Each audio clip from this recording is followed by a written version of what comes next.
আজকের একটা পার্ট নিয়ে চলে এলাম এজ সেক্স কম্পোজিশন বয়সলিঙ্গ গঠন নিয়ে।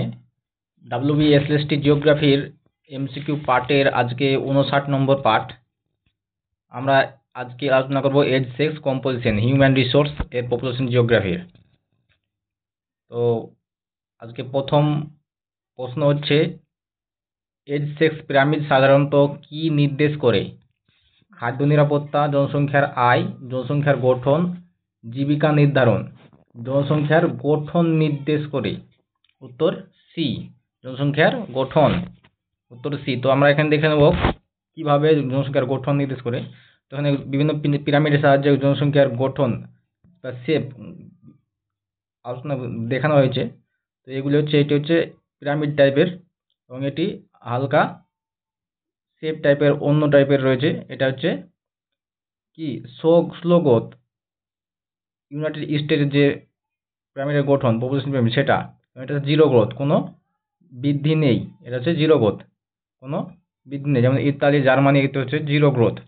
এখানে জনসংখ্যা কম, জনসংখ্যা সবচেয়ে, শিশু জনসংখ্যা সবচেয়ে কম আছে, শিশু জনসংখ্যা সবচেয়ে বেশি আছে পিরামিড টাইপের যে শেপ সেটাতে।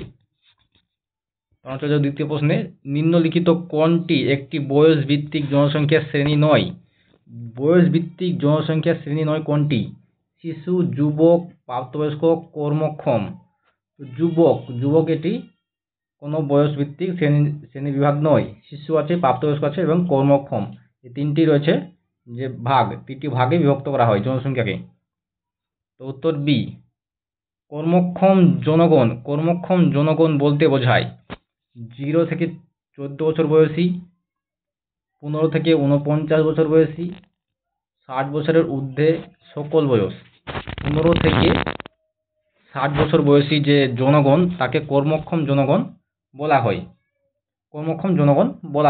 0 থেকে 59 বছর বয়সী। 60 বছর পরে তাকে কি বলা হয়? বৃদ্ধ। 4 নম্বর প্রশ্ন, নিচের কোনটি এজ সেক্স পিরামিড এর ধরন নয়? কোনটি এর ধরন নয়? আকস্মিক, বিস্তৃতভাবে বিস্তৃত, সংকীর্ণভাবে বিস্তৃত, ঘণ্টাকৃতি। বিস্তৃতি ভিত্তি বিশিষ্ট, এটা হচ্ছে পিরামিড। বিস্তৃতভাবে সংকীর্ণ ভিত্তি বিশিষ্ট, এটা একটা পিরামিড। ঘণ্টাকৃতি, এটা হচ্ছে পিরামিড। কিন্তু আকস্মিক, এটি কোনো পিরামিড নয়। তো উত্তর এ। পরবর্তী প্রশ্ন, 5 নম্বর প্রশ্ন, এজ সেক্স পিরামিড কিসের ভিত্তিতে তৈরি করা হয়? জাতি, ভাষা, বয়স, লিঙ্গ, আয় ও শিক্ষা, ধর্ম ও সংস্কৃতি। বয়স এবং লিঙ্গ, এটা এজ সেক্স পিরামিড বয়স এবং লিঙ্গর ভিত্তিতে গঠন করা হয় বা তৈরি করা হয়। উত্তর বি। 6 নম্বর প্রশ্ন, বাংলাদেশের এজ সেক্স পিরামিড সাধারণত কেমন?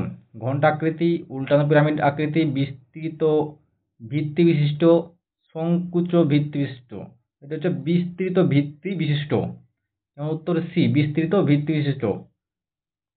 কেমন হবে? বিস্তৃত ভিত যেটা প্রথম ভিত, সেটা হবে বড় এবং ওপর হবে সংকীর্ণ। এটা হচ্ছে বাংলাদেশের পিরামিড আকৃতির এজ সেক্স পিরামিড।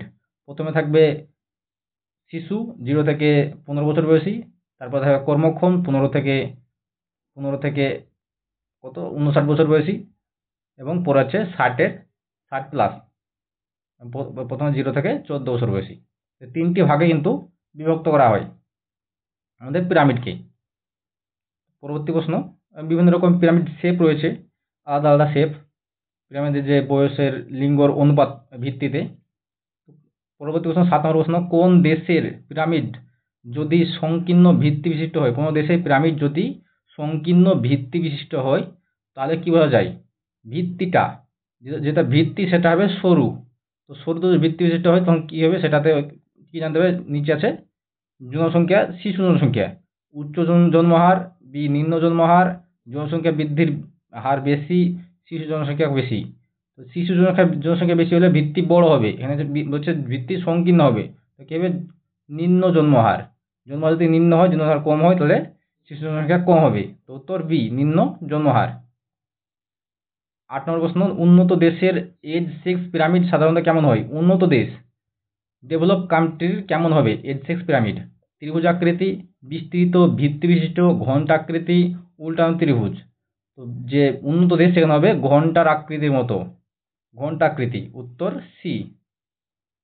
পরবর্তী প্রশ্ন, বয়স ভিত্তিক শ্রেণীবিভাগ, বয়স ভিত্তিক জনসংখ্যার শ্রেণীবিভাগ মূলত কত ভাগে বিভক্ত করা হয়? 2, 3, 4, 5, 4 ভাগে বিভক্ত করা হয়, এই 3 ভাগে বিভক্ত করা হয়। উত্তর বি, 3 ভাগে বিভক্ত করা হয়। 0 থেকে 14, 16 থেকে 14, 15 থেকে 59 এবং 60+, 3 ভাগে বিভক্ত করা হয়। উত্তর বি, 3 ভাগে। নিচের কোনটি, 10 নম্বর প্রশ্ন, কোনটি বয়স গোষ্ঠী নির্ভরশীল গোষ্ঠী হিসাবে পরিচিত? নির্ভরশীল গোষ্ঠী কোনটি? 15 থেকে 49, 59 বছর, 0 থেকে 14 এবং 60+ যে বয়স সেটা, 25 থেকে 45, 30 থেকে 60। তো 0 থেকে 14 এটা হচ্ছে শিশু ছাত্র বয়স এবং 60+ এটা হচ্ছে বৃদ্ধ বয়স। এই দুটি হচ্ছে নির্ভরশীল গোষ্ঠী। উত্তর বি, নির্ভরশীল গোষ্ঠী। পরবর্তী প্রশ্ন, কোন পিরামিড বৃদ্ধি মানে দেশটি কি হলো? যদি পিরামিডের বড় হয়, পিরামিড কি হবে? পিরামিড বৃদ্ধি পাচ্ছে, চাড়া হচ্ছে, বৃদ্ধি পাচ্ছে। পিরামিড বৃদ্ধি মানে কি? অর্থনৈতিকভাবে ধ্বংস হচ্ছে, অর্থনৈতিকভাবে ধ্বংস হয়ে সেটা দেশটা স্থিতিশীল হয়, জনসংখ্যা দ্রুত বৃদ্ধি পাচ্ছে, জনসংখ্যা কমছে। তো যদি বৃদ্ধি পাচ্ছে পিরামিড, তাহলে জনসংখ্যা দ্রুত বৃদ্ধি পাচ্ছে, এটাই ধরা হবে। উত্তর সি, কোনো দেশে পিরামিড বৃদ্ধি পাচ্ছে তার জনসংখ্যা বৃদ্ধি পাচ্ছে, এটাই ধরা হবে। পরবর্তী প্রশ্ন, hourglass pyramid, hourglass pyramid কোন দেশের পিরামিড? আওয়ার গ্লাস আমরা দেখেছি, আওয়ার গ্লাস কেমন, ওপরটা বিস্তৃত এবং নিচের বিস্তৃত, মাঝটি একটু ছোট, এটা হচ্ছে আওয়ার গ্লাস। এখানে বালুকা রাখা হয় এবং এটা পড়ে। তো আওয়ার গ্লাস পিরামিড কোন দেশের pyramid? Bharat, Nigeria, German, Pakistan. তো এটি জার্মানের হচ্ছে এই পিরামিড হচ্ছে আওয়ার গ্লাস পিরামিড। উত্তর সি, জার্মান। উন্নত দেশের জন্মহার এবং বৃদ্ধ বয়স যে জনসংখ্যা সেটি বেশি থাকে। তো এটাই হচ্ছে আওয়ার গ্লাস পিরামিড। এখানে দেখে নাও আওয়ার গ্লাস পিরামিড, এটা হচ্ছে আওয়ার গ্লাস। এই পিরামিড আকৃতি এরকম হয়, মাঝটি ছোট হয় এবং জন্মহার এবং যে বৃদ্ধ সেটা একটু বেশি থাকে, কর্মক্ষম জনসংখ্যা বেশি থাকে। এটা হচ্ছে আওয়ার গ্লাস পিরামিড। এটা জার্মানের আছে, জার্মান দেশের উন্নত দেশ। তো পরবর্তী প্রশ্ন, 13 নম্বর প্রশ্ন, এজ 6 পিরামিড দিয়ে বোঝা যায় না, কি বোঝা যায় না? জনগণের স্বাস্থ্য, বয়সের গঠন, লিঙ্গের অনুপাত, নির্ভরশীলতার অনুপাত। তো নির্ভরশীলতার অনুপাত দেখা যায়, লিঙ্গ অনুপাতও বোঝা যায় এবং বয়সের গঠনও বোঝা যায়। জনসংখ্যার স্বাস্থ্য কেমন সেটা বোঝা যায় না। উত্তর এ। ভারতের পুরুষ ও নারীর অনুপাত কত? ভারতে পুরুষ এবং নারীর অনুপাত কত? 1000:1000, 1010, 1050:1000, 940:1000, 880:1000। তো হচ্ছে 940:1000। 940 জন মেয়ে, 1000 পুরুষে 940 জন মেয়ে, মেয়ের সংখ্যা কম আছে ভারতে। 940 জন মেয়ে এবং নারী এবং পুরুষ হচ্ছে 1000 জন। পরবর্তী প্রশ্ন, কোন পিরামিড বার্ধক্য জনসংখ্যার প্রতীক? বার্ধক্য জনসংখ্যার প্রতীক কোন পিরামিড? বৃদ্ধ বয়স কোথায় থাকে? ওপরে। তো ওপরে থাকবে কেমন? ওপরে জনসংখ্যা বেশি থাকলে কি হবে? ওপরটা চওড়া হবে, নিচেটা একটু ছোট হবে। তো বিস্তৃত ভিত্তি বিস্তৃত হবে না। সংকীর্ণ ভিত্তি, হ্যাঁ একটু সংকীর্ণ ভিত্তি হবে। ঘণ্টাকৃতি, উল্টানো পিরামিড। তো উল্টানো পিরামিড এটা হতে পারে, কিন্তু সংকীর্ণ ভিত্তি একটু কি হবে? সংকীর্ণ হবে, পিরামিডটা উল্টো টাইপের হবে, বার্ধক্য জনসংখ্যার প্রতীক। তো উল্টানো পিরামিড, উত্তর ডি, উল্টানো পিরামিড। পরবর্তী প্রশ্ন, শিশু জনসংখ্যা বেশি হলে কি বোঝায়? শিশু জনসংখ্যা যদি বেশি থাকে তাহলে সেই কি বোঝায়? থাকে দেশটি উন্নত দেশ, কর্মক্ষমতা বেশি থাকে, জনসংখ্যা দ্রুত বৃদ্ধি পাচ্ছে, নিম্ন জন্মহার। শিশু জনসংখ্যা যদি বেশি থাকে তাহলে বোঝায় যে জনসংখ্যা দ্রুত বৃদ্ধি পাচ্ছে। উত্তর সি হবে, দ্রুত বৃদ্ধি পাচ্ছে জনসংখ্যা। তো পরবর্তী প্রশ্ন, জেন্ডার রেশিও বলতে কি বোঝায়? জেন্ডার রেশিও এটা বলতে কি বোঝায়? ছেলে ও মেয়ের শিক্ষার অনুপাত, কর্মসংস্থানের অনুপাত, প্রতি 1000 জন পুরুষের নারীর সংখ্যা, বৃদ্ধদের অনুপাত। তো প্রতি 1000 পুরুষের নারীর সংখ্যাই হচ্ছে জেন্ডার রেশিও, যা ভারতের কত? 940:1000। 940:1000 এটা ভারতের জেন্ডার রেশিও, সেক্স রেশিও। 18 নম্বর প্রশ্ন, ভারতের লিঙ্গ অনুপাত উন্নত নয়, তার কারণ কি? লিঙ্গ অনুপাত উন্নত নয় কারণ 1000-এর কম আছে, 1000-এর সমান থাকলে লিঙ্গ অনুপাত সমান থাকে এবং নারী বেশি থাকলে লিঙ্গ অনুপাত বেশি থাকে। তো এটি কিছু পরিযান, এর কারণ কি? বেশি পরিযান, নারী শিক্ষার অভাব, পিতৃতান্ত্রিক সমাজ, উপরে সবকটি। তো উপরে সবকটি হবে, বেশি পরিযান করে থাকে, নারী শিক্ষার অভাবও আছে এবং পিতৃতান্ত্রিক সমাজ, এই জন্যই কি ভারতের লিঙ্গ অনুপাত উন্নত নয়। উপরের সবকটি। উত্তর ডি। হাই ডিপেন্ডেন্সি রেশিও মানে কি? হাই ডিপেন্ডেন্সি রেশিও মানে সবচেয়ে বেশি কি থাকে? ডিপেন্ড করে, নির্ভর করে। অধিক কর্মক্ষম জনসংখ্যা, অধিক নির্ভরশীল জনসংখ্যা, অধিক জন্মহার, অধিক মৃত্যুহার। উত্তর বি, অধিক নির্ভরশীল জনসংখ্যা। হাই ডিপেন্ডেন্সি রেশিও হচ্ছে অধিক নির্ভরশীল জনসংখ্যা, যা 0 থেকে 14 এবং 60+ জনসংখ্যা। পরবর্তী প্রশ্ন, এজ-সেক্স পিরামিড জনশক্তির কোন দিকটি নির্দেশ করে? এজ-সেক্স পিরামিডটা জনশক্তির কোন দিক নির্দেশ করে? ধর্ম, কাজের ধরন, জনমিতি, শ্রম শক্তি ও নির্ভরতা। তো শ্রম শক্তি এবং নির্ভরতা নির্দেশ করে। উত্তর ডি। ন্যারো টপ পিরামিড, টপটা ন্যারো হবে, টপটা শুরু হবে, তা ন্যারো টপ, যে টপ সেটা ন্যারো হবে, ছোট হবে। তো এটা বোঝায় কি? বোঝায় বৃদ্ধ জনসংখ্যা কম, শিশু জনসংখ্যা বেশি, কর্মক্ষম জনসংখ্যা বেশি, মৃত ব্যক্তি বেশি। তো বৃদ্ধ কম হবে, উপর থাকে বৃদ্ধ, তো বৃদ্ধ জনসংখ্যা কম। উত্তর এ। ন্যারো টপ পিরামিড বোঝায় বৃদ্ধ জনসংখ্যা কম। উত্তর এ। 22 নম্বর প্রশ্ন, বেশি বৃদ্ধ জনসংখ্যা কি বোঝায়? বৃদ্ধ জনসংখ্যা যদি বেশি থাকে তো কি বোঝায়? কম গড় আয়ু, স্বাস্থ্য উন্নত, শিশুর মৃত্যুর হার বেশি, কর্মক্ষমতা কম। তো বৃদ্ধ জনসংখ্যা যদি বেশি থাকে তো কি বোঝাবে? এখানে স্বাস্থ্য উন্নত আছে, সেই জন্য বৃদ্ধ বয়সে মারা যায় না, বেশি দিন বাঁচে। উত্তর বি, স্বাস্থ্য উন্নত, উন্নত স্বাস্থ্য। উত্তর বি, স্বাস্থ্য উন্নত। বেশি মানুষ দীর্ঘজীবী হলে এই স্বাস্থ্য পরিষেবা উন্নত, সেই জন্য দীর্ঘজীবী হয়েছে, সেই জন্য বেশি বৃদ্ধ লোক সেখানে আছে, সে দেশে রয়েছে। তো ইন্ডিয়া এর পিরামিড ধীরে ধীরে ঘন্টা আকৃতি নিচ্ছে, এটি বোঝায় কি? বোঝায় মৃত্যুহার কমছে, জন্মহার কমেছে, উন্নয়নের ইঙ্গিত, সবকটি। তো সবকটি। উত্তর ডি। মৃত্যুহারও কমেছে, জন্মহারও কমেছে, মানে সমান সমান আস্তে আস্তে জিরো জনসংখ্যার দিকে এগোচ্ছে, এবং উন্নয়নের ইঙ্গিত, এটা উন্নয়নের ইঙ্গিত। যে 2014 থেকে 2015 থেকে 2040 এই সময়টা হচ্ছে সবচেয়ে বেশি কর্মক্ষম জনসংখ্যা ভারতে থাকবে, এবং এইটি হচ্ছে উন্নয়নের নির্দিষ্ট ভালো একটা সময়, আদর্শ সময়।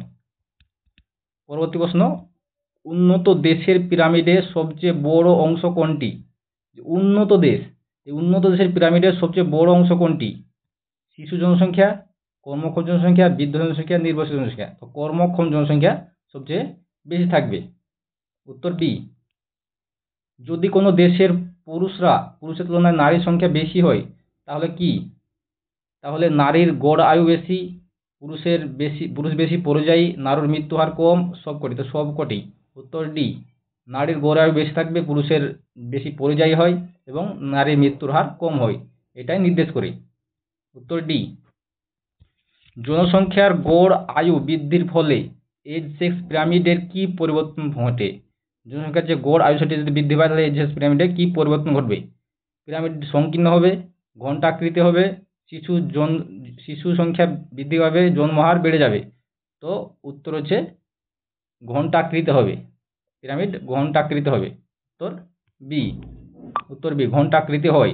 গড় আয়ু বৃদ্ধি পেলে মানুষ অধিক বয়সী, মানে মধ্যবয়সী যে মানুষ সেটা বেশি হয়, ফলে চিত্র ঘণ্টার আকৃতি হয়। ঘণ্টার আকৃতি কেমন?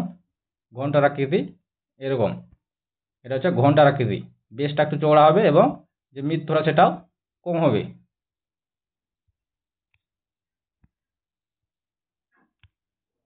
পরবর্তী প্রশ্ন, 27 নম্বর প্রশ্ন, এজ-সেক্স পিরামিড কোন ডেটা প্রস্তুত করে? এটা কোন ডেটা প্রস্তুত করে? Agriculture census, livestock census, population census, industrial survey. তো পপুলেশন সেন্সাস, এটা পপুলেশন সেন্সাস প্রস্তুত করে। জনসংখ্যা। পিরামিডে যদি মহিলা ও পুরুষের বার দাড়ি একসঙ্গে থাকে, মহিলা এবং পুরুষের বার দাড়ি একসঙ্গে থাকে, তাহলে কি বোঝায়?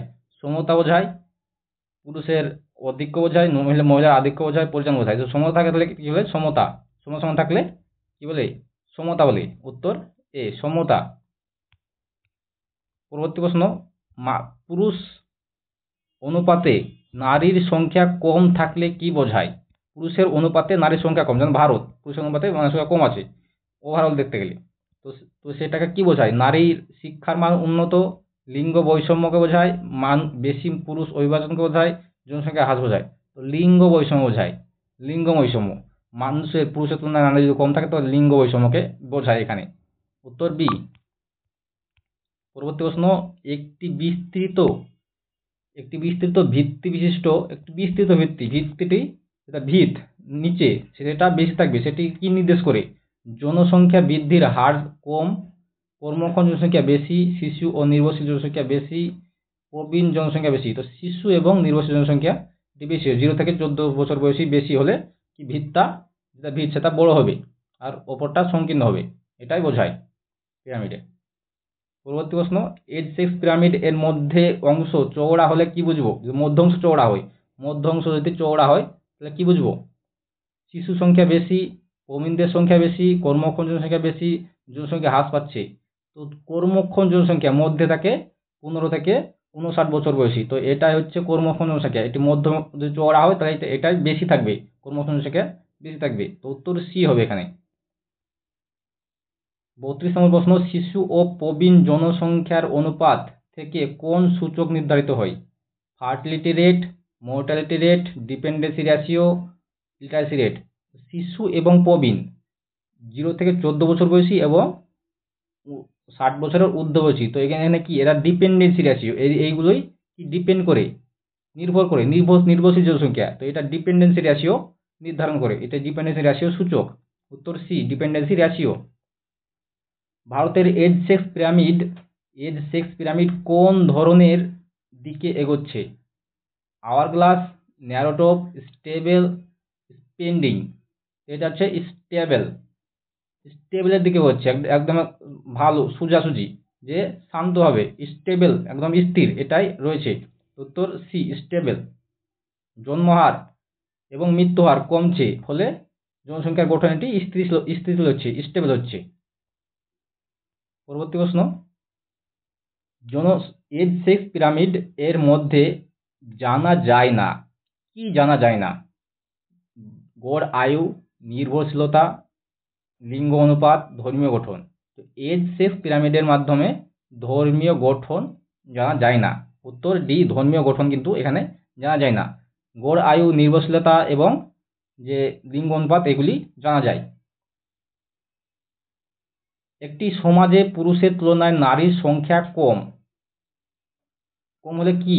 লিঙ্গ ভারসাম্য বজায় থাকে, বিয়ের বয়স কম হয়, সামাজিক সমস্যা বাড়ে, নারীর উন্নয়ন হয়। সামাজিক সমস্যা বাড়ে। উত্তর সি, সামাজিক সমস্যা বাড়ে। বিবাহ সংকট, মানব পাচার ইত্যাদি সমস্যা বাড়ে। উল্টানো পিরামিড কিসের প্রতীক? উল্টানো পিরামিড কিসের প্রতীক? নিম্ন জন্মহার ও বৃদ্ধ জনসংখ্যা, উচ্চ জন্মহার, শিশু মৃত্যুর হার বেশি, কর্ম জনসংখ্যা বেশি। নিম্ন জন্মহার এবং বৃদ্ধ জনসংখ্যা বেশি, এটা হচ্ছে উল্টানো পিরামিডের প্রতীক। উল্টানো পিরামিডটা কি হবে? উল্টানো হবে, উল্টো হবে। তো এটা হচ্ছে বৃদ্ধ বয়স, এটা জনসংখ্যা বেশি হবে এবং জন্মহার কম হবে, সেজন্য এটা উল্টো পিরামিড এটা। তো উত্তর এ। পুরুষ ও নারীর অনুপাতকে কি বলা হয়? Sex composition, age distribution, occupational structure, urban rural ratio. এটা বলা হয় সেক্স কম্পোজিশন। লিঙ্গ সাম্য, বৈষম্য বা সাম্য, এটাই বোঝায়, লিঙ্গ বৈষম্যকে বোঝায়, লিঙ্গ সাম্যতাকে বোঝায়। কম্পোজিশন লিঙ্গের অনুপাত। পরবর্তী প্রশ্ন, যেসব দেশে মহিলার গড় আয়ু বেশি সেখানে এজ সেক্স পিরামিডের কোন দিক প্রশস্ত হবে, কোন দিক বড় হবে? যে দেশের মহিলার গড় অনুপাত আয়ু বেশি, নিচের দিকে বেশি বাড়বে, মাঝের দিকে বেশি বাড়বে, উপরের বাম দিক বেশি বাড়বে, উপরের ডান দিক। তো উপরে যে ডান দিক সেটাই বেশি বাড়বে এজ সেক্স পিরামিডে, উপরের ডান দিক। বয়সের ভিত্তির সঙ্গে মহিলাদের যে সংখ্যা সেটিও বাড়ে, সেই জন্য ডান দিক সেটা কিন্তু বাড়বে। পরবর্তী প্রশ্ন, হাই সেক্স রেশিও মানে কি? হাই সেক্স রেশিও, উচ্চ যে লিঙ্গ সাম্য সেটা কি? লিঙ্গ অনুপাত, উচ্চ লিঙ্গ অনুপাতকে কি বলা হয়? নারীর সংখ্যা কম, পুরুষের সংখ্যা বেশি, প্রতি 1000 পুরুষের নারীর সংখ্যা বেশি, কর্মক্ষমতার ঘাটতি। তো প্রতি 1000 পুরুষের নারীর সংখ্যা বেশি হলে এটাকে হাই সেক্স রেশিও বলা হয়, এবং কম হলে সেটিকে লো সেক্স রেশিও বলা হয়। আমাদের জন্য ভারতে লো সেক্স রেশিও রয়েছে। পরবর্তী প্রশ্ন, narrow base pyramid. Narrow base pyramid বা ছোট বেসটা ছোট পিরামিড সাধারণত বৈশিষ্ট্য কি?